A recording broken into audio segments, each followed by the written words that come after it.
Hey, what's up, guys? Dan Fletcher here again with another episode of Let's Learn Ruby on Codecademy. Um, yeah, in the last episode, we covered loops and iterators, and we discovered that Ruby does not have the plus plus or minus minus shorthands for incrementing and decrementing values. And in this next episode, we are going to look at building this project. We'll make a program that searches a string of text for your name, and if it finds it, replaces it with the word redacted. Just like that, you're a spy. Just quick before we jump into this, I'm going to bounce back and just get an idea where we are with this course. Okay, so it says we're about 26% of the way through. Okay, section 3. There are quite a few more sections to get through. Okay, let's just jump back into here. And okay, so for those of you who are coming in at this point in the series, just want to reiterate again. I'm a programmer by trade, and I know quite a few programming languages just from I've tinkered with like all the main imperative programming languages and a few like functional languages, and then my day job, like I work mainly PHP and JavaScript, and yeah, I don't know. I don't know why I never learned Ruby before. Just never got exposed to it. And honestly, in my local area, Ruby's just not a popular language. PHP is pretty much like the most popular language where I live, along with .NET, Java, and I think Node is becoming a little more popular. Anyway, I've never like done a Ruby tutorial. I've never even looked at the docs. While I'm going through this, I'm not cheating, I'm not skipping ahead, so you guys are kind of just experiencing someone who's already an experienced programmer learn Ruby on Codecademy. And I don't know, I thought it'd be kind of a cool experience for myself, and then probably cool just for people who are just learning, to watch some guy learn a new programming language. Anyway, let's get going with this lesson. So what you'll be building, hiding information is a major part of programming. Protecting passwords, establishing secure connections, and securing programs against tampering securing programs against tampering all rely on controlling access to information. While we won't be able to really dig into information hiding until after we cover hashes in a later course, we can write a simple program to change a user's input with the tools we have now, arrays and iterators. My apologies, I had to pause the video there for a second. Right, so while we won't be able to really dig into information hiding until we cover hashes in a later course, we can write a simple program to change a user's input with the tools we have now, arrays and iterators. So the instructions say hit run to test out our redactor program and to learn how to build your own. Okay, so at this point in the course, I think it's tradition that we read through the code before we run it and try to see if we can figure out what the output is going to be. So, first we're going to put text to search through, and then we're going to create a user prompt, and we're going to store that input into a variable called text. And then we're going to put to the console word to redact. We're going to make another user prompt. We're going to store that input into a variable called redact. So now we have a new variable here, and it's going to be equal to text, which is our variable from the user input, which should be a string, right? So text dot split, and so this is a function we haven't seen yet before. If you're familiar with JavaScript, JavaScript has split on strings. So what I'm assuming this is doing is it's creating an array, and it's splitting the string up wherever there's a space, right? So if I gave this some input, like here are some words, this should get turned into an array of strings, like here are some, and so on, right? So words is an array of tokens, and for each token, or for each word, right? We saw this stuff in the last section.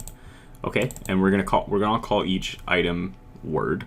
So if word is not equal to redact, which is the word that we want to redact, then we're just gonna print the word, and then we're going to add a space. So this is something new. Also, we haven't seen string concatenation yet. This is pretty much most programming languages except for PHP, because PHP is just dumb sometimes. PHP does that for string concatenation. Which is super silly, because then later when PHP decided they wanted to be object-oriented, they couldn't do things like this dot something, because dot was already reserved for string concatenation. So PHP ended up doing that, which is, I don't know. You get used to it. It looks a little prettier if you have font ligatures too, because then it looks just like one character. But I digress. So here we have the word. We're concatenating it with a space. Else, if assuming that the word is equal to redact, we're going to print redacted with a space. And so we'll loop through that, and then remember that print doesn't create like a new line. So all of this should be printed on the same line in the console, and until we have no more words left, and then it'll end the loop. So let's see if we're right. Let's run it. Text to search through. Excuse me. Oh, okay. Here is some text to search through with some super secret information. Period. Enter. The word redact, we'll just say secret. We'll hit enter. And then, yes, we get this sentence. And yeah, I mean, there's a new line, but that's just word wrapping. Okay, here's some text to search through with some super redacted information. Cool. So it looks like we know what's going on. And, okay, so next, getting the user's input. First things first, we'll need to get the user's input. Instructions. Use puts to prompt the user for input 2 times. For the first puts, declare a variable called text and set it equal to the user's input via gets.chomped. Okay, so puts. Let's prompt the user for some input. Give me some text, colon, space, and then yeah, gets dot chomp. Well, I'm doing this backwards. Gets dot chomp. We want to assign that to our text equals. Okay, text equals gets dot chomp. Okay, and then puts word to redact. I'm a little clumsy on Windows these days. What was the next thing? Redact is our next variable. Also gets dot chomp. Let me run that. Here is some text. Enter. Word to redact. word to redact? Some. And then that's it for now. Next, the split method. Next, we'll want to dive in. Next, we'll want to divide the user's input into individual words. Ruby has a built-in method for this called split. It takes in a string and returns an array. If we pass it a bit of text in parentheses .split, we'll divide the string wherever it sees that bit of text, called a delimiter. For example, text.split with a comma tells Ruby to split up the string text whenever it sees a comma. The instructions say declare a variable called words and set it equal to the result of calling .split method on text. Pass .split a space to use as a delimiter so that we get an array made up of words from text. Pardon me. Okay, so words equals text dot split. Yeah, so what it wants us to do is this, and we'll print it just to see. Blah blah blah blah, and we get an array of blah blah blah. And if I were to do this, so this is saying we're not passing it an empty. We are passing it a delimiter. We're passing it an empty string. So you get instead of every word, we're gonna get every character, including spaces too, right? So we have BLAH. Then we have an empty string. Here is actually like a value in this array, and so on. I'm not sure how Ruby handles just calling split. Let's just see. Blah. So I think, yeah, so the default is to just break on white space, I guess. Can't remember what the default is in JavaScript actually. Let's make a string called blah blah blah, and then call split. It just creates, yeah, that's right. Okay, so it just creates like a one element array. It just turns the whole string into an array. If I were to pass it like this in JavaScript, we get the same thing you get in Ruby. Breaks up all the characters, and then yeah, the rest is basically just the same. Let me close that. Yeah, we're passing this lesson, so let's just get it back to a passing state again, and just to cater to my OCD, I want to stick to these double quotes since I'm already using them up here. Run that, see that it still passes again, and it does. Let's go to the next lesson. Redacted.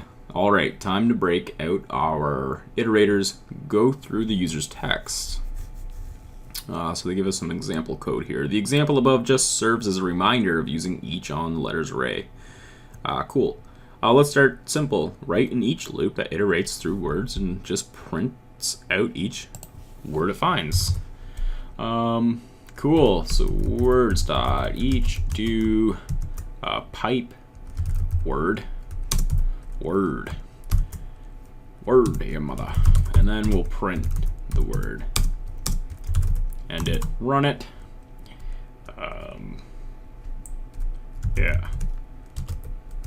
Holy cow. I don't know. We're looping. Cow or co. Whoops. Holy cow, we're looping. Cool. That's green. Next. Control flow know-how. Good. There were two problems with our output, though. We didn't have spaces between our words, and our program didn't actually replace the word we wanted to redact with the word redacted. block of code. We can't fix that with some if-else... Sorry, we can fix that with some if-else magic. The above example just reminds you how an if-else block works. And in case you forgot, we say if some expression evaluates to true, run this block of code. Else, so if this ends up being false, we end up running this code instead. Add an if-else statement inside your each method. If the current a word equals the word to be redacted, then print redacted with a space. Otherwise, else print word plus this. The extra space in both cases prevents the words from running together. Excuse me. Okay, so back inside of our each loop here, I will say if the word is not equal to the redact word, we will print word plus a space. Else, this word should be redacted, so we're gonna print redact with a space. And then we need to end the if block, and then this end ends the each block. Let's run it. Okay, here is assume, whatever, assume test. I can not fucking type. Yeah, whatever. We'll redact the word text. Okay, here is some test redacted. Cool. So that is green. We're good to go to the next lesson. And it says, great work. Perfect. Feel free to mess around with your redactor to see what sorts of results you get. Think about the following. What could you do to make sure your redactor redacts a word regardless of whether it's uppercase or lowercase? How would you make your program take multiple separate words to redact? How might you make a new redacted string and save it as a variable rather than just printing it to the console? These are questions. In the meantime, click run to finish this redacted. So I will leave you to ponder these questions, and I'm just going to keep moving forward with the course. And yeah, so that's the end of section 3, I think, right? So in the next video, we'll kind of keep up with what's next, data structures. You already know a little bit about arrays. This lesson will teach you more about arrays, about a new data structure called a hash, and how Ruby can iterate over both to help you build better programs. Cool.